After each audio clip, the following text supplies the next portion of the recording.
അമ്മയെ സ്നേഹിക്കുന്ന എല്ലാ മക്കളും ഞാൻ ഈ പറയുന്ന 5 ക്യാൻസറിനെ കുറിച്ചും അതിന്റെ ലക്ഷണങ്ങളും അറിഞ്ഞിരിക്കണം. കാരണം അവരുടെ ആരോഗ്യമാണ് നമ്മുടെ ജീവിതത്തിലെ ഏറ്റവും വലിയ സന്തോഷം എന്ന് പറയുന്നത്.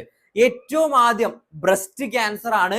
പ്രധാനപ്പെട്ട ലക്ഷണങ്ങൾ എന്ന് പറയുന്നത് ചെറിയ തടിപ്പ് ഫീൽ ചെയ്യുക, ബ്രസ്റ്റിന്റെ ഷേപ്പ് മാറുക, നിപ്പിളിൽ നിന്ന് ഡിസ്ചാർജ് വരിക. ഇങ്ങനെ ഉണ്ട് എന്നുണ്ടെങ്കിൽ നിർബന്ധമായിട്ടൊരു മാമോഗ്രാം ചെയ്തിരിക്കണം. രണ്ടാമതായിട്ടുള്ളത് സെർവിക്സിലെ ക്യാൻസർ ആണ്.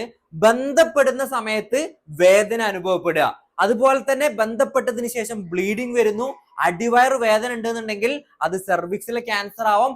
പാപ്പ് ടെസ്റ്റ് നിർബന്ധമായിട്ട് നമ്മൾ ചെയ്തിരിക്കണം. മൂന്നാമതായിട്ടുള്ളത് അണ്ടത്തിൽ വരുന്ന ക്യാൻസർ ആണ്. വയറ് ഫുള്ളായ പോലെ തോന്നുക, അതുപോലെ തന്നെ ഇടക്കിടക്ക് മൂത്രമൊഴിക്കാൻ മുട്ടുന്നു, അടിവയറ് വേദന, ഈ രീതിയിലെ ലക്ഷണങ്ങൾ ഉണ്ടെന്നുണ്ടെങ്കിൽ നിർബന്ധമായിട്ടും CA-125ഉം USG നിങ്ങൾ എടുത്തു നോക്കണം.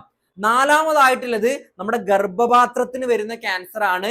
മെൻസസ് നിന്നതിന് ശേഷം വളരെ സിവിയർ ആയിട്ട് ബ്ലീഡിങ് വരുന്നു, അതുപോലെ മെൻസസിന്റെ സമയത്തും ഹെവി ബ്ലീഡിങ്ങും വേദന ഉണ്ടെന്നുണ്ടെങ്കിൽ നിർബന്ധമായിട്ട് ഒരു സ്കാനിങ് എടുത്തു നോക്കേണ്ടതാണ്.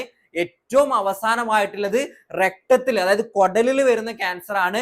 വയറ്റിന്ന് പോകുന്ന സമയത്ത് രക്തം കാണപ്പെടുക, വയറ്റിന്ന് പോകാനുള്ള ബുദ്ധിമുട്ടൊക്കെ ഉണ്ടെന്നുണ്ടെങ്കിൽ കൊളനോസ്കോപ്പി ചെയ്യേണ്ടതാണ്.